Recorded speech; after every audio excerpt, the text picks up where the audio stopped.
The scientific research on the various tribes of gnomes or dwarfs in the regions of Siberia and Central Asia started at the time when geologists were sent out to spot the copper deposits in the region. It turned out that all the places with the copper ore have been already explored, already mined by somebody. They were all opened. But by whom? Historically, there shouldn't have been anybody mining here anything at all in these cold regions.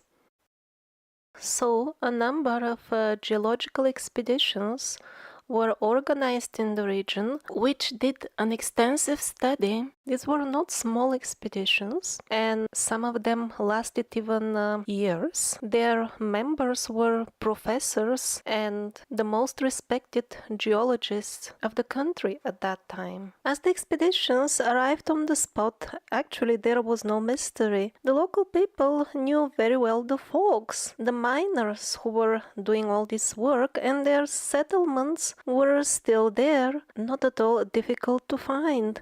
They were all over the area. These were the dwarfs, locally called the tribe Chut. Although the Chut live in underground tunnels, up until the 17th and even 18th century, they maintained regular connections with us, the big brothers. A messenger from both sides would deliver messages when needed. They were not in hiding at that time, and it was only in 18th century when these regular diplomatic connections were actually severed. Before that, they would trade copper items actually with the big brothers and exchange them for other stuff that they like from us.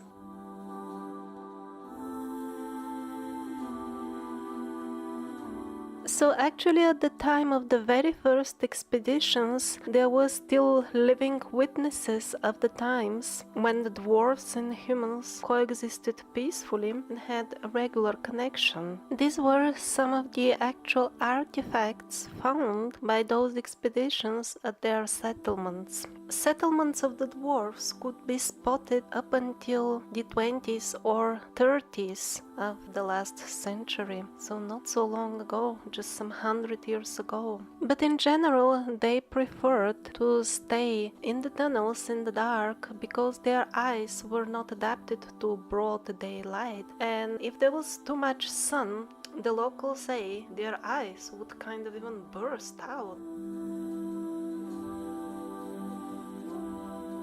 And that is why the Chut would be seen in the open only at night or on very cloudy days. Alexander A.Koltypin was greatly impressed by his visit to a site, underground settlement of dwarfs in Central Asia. Now, officially, there are some very cute silver spears found there as well. So officially these are tunnels made by children, because obviously a creature of our size can't get through, so they blamed it all on the children. I mean, just by hearing this, 2-year-olds, they are famous for making tunnels in solid rock, don't they? An extensive network of them. And then what better toy would you have for your child than a sharp spear, right? So when visiting the site, he just looking at the overall situation, he thought it's absolutely laughable that 2 or 3-year-olds would construct a network of underground tunnels and then their parents would arm them with sharp weapons and send them underground.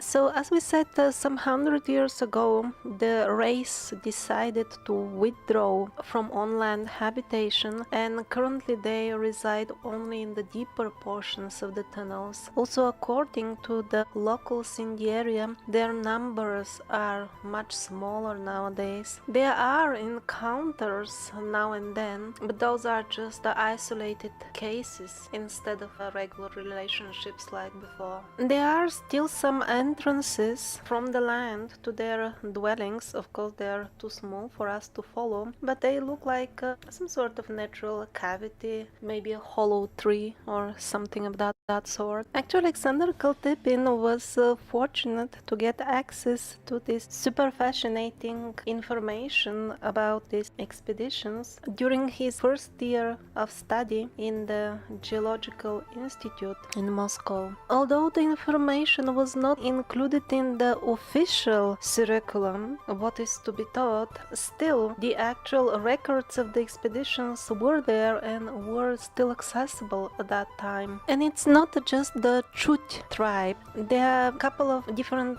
races within the dwarfs themselves. Other type is called Sirtya, also from the Siberian regions, and there are other dwarfs also in Scandinavia and all the way to Ireland actually. But nowadays, as the fabricated history is getting polished to sparkle and look like perfect, gradually all these names that in the past were very well known to signify the races of dwarfs or the tribes of the dwarf race, to be more exact, nowadays their meaning in the scientific works has been turned into something else. If you ask a modern historian, he will be convinced that these are tribes of some sort of primitive people of our size that were ancestors of some other tribes and so on and so on. But this is the meaning that has been attached to these names very recently. In the past, to historians and everybody else, this meant dwarf tribes. And as we saw in the previous videos on Ural, the dwarfs are not the only magical race that lived and probably still lives in these inhospitable cold regions, in the underworlds of these now inhospitable regions. In the past they were of warm and pleasant climate. Just short couple of 100 years ago, the settlements of these other races were studied by the historians of that time, and only very recently they were simply declared as mythology, or in other words fantasy. But when enthusiasts open the old books and find the locations of those settlements and visit them nowadays, what they find are earthworks and also what I have been calling collectively old earth ruins. So it doesn't look like fantasy at all, but as absolutely tangible beings that lived there.